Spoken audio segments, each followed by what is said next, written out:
Pernahkah kalian berpikir mengapa partai PDIP yang seringkali menerima hujatan dan sekaligus menjadi partai yang paling banyak hinaan dan ejekan di media sosial, tetap menjadi partai politik terkuat dan bahkan tidak pernah keluar dari 3 besar setelah berdirinya partai ini?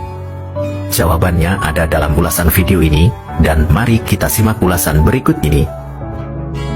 PDI memiliki perjalanan panjang sejak masa kemerdekaan. Partai Nasional Indonesia atau PNI yang didirikan Soekarno merupakan cikal bakal partai ini.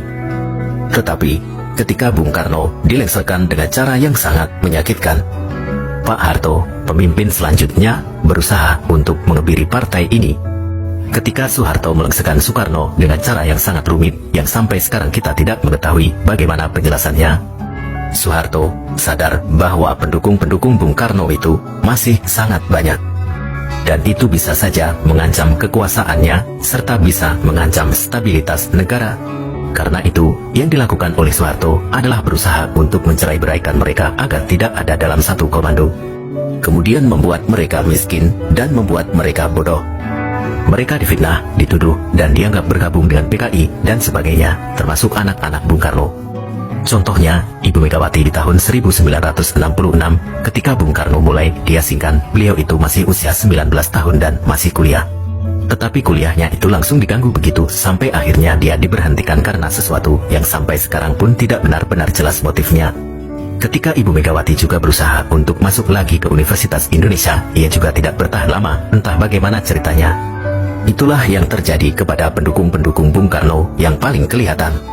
Hal ini sebenarnya tidak sepenuhnya eksklusif diperlakukan terhadap Soekarnois atau keluarga Bung Karno, tetapi pada seluruh elemen-elemen masyarakat yang dianggap menentang pemerintahan Orde Baru. Jadi, kelompok Islami diperlakukan juga sama seperti itu. Maka Pak Harto itu langsung membuat kebijakan bahwa partai politik itu cukup 2 saja.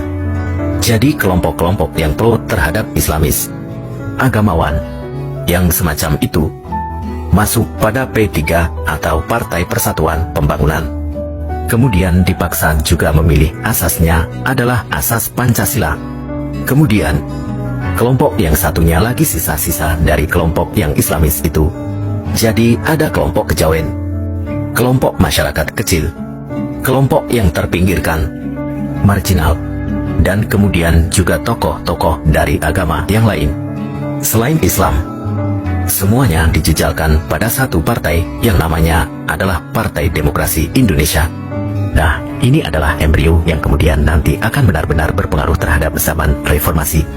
Partai-partai yang cuma 2 itu kemudian harus mengikuti pada satu partai yang benar-benar diakui oleh pemerintah, diakui dalam artian dimanjakan, yang namanya adalah Golkar, di mana Pak Harto memberikan gelar pahlawan nasional kepada Bung Karno, dapat mewakili karisma Bung Karno. Tentu saja, Ibu Megawati pun tersingkirkan.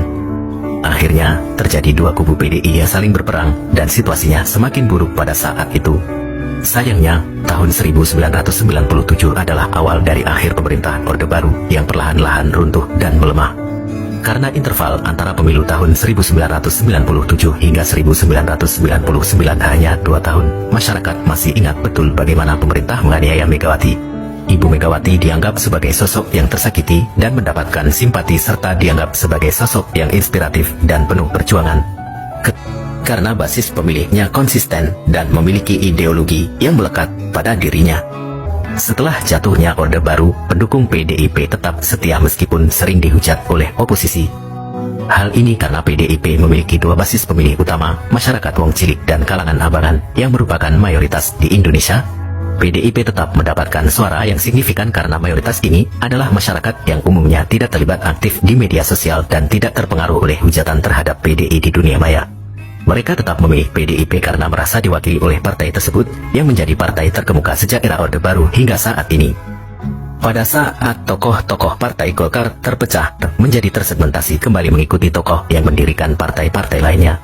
Begitu juga dengan P3 yang terpecah menjadi beberapa partai seperti PKS, PEN, dan PKB.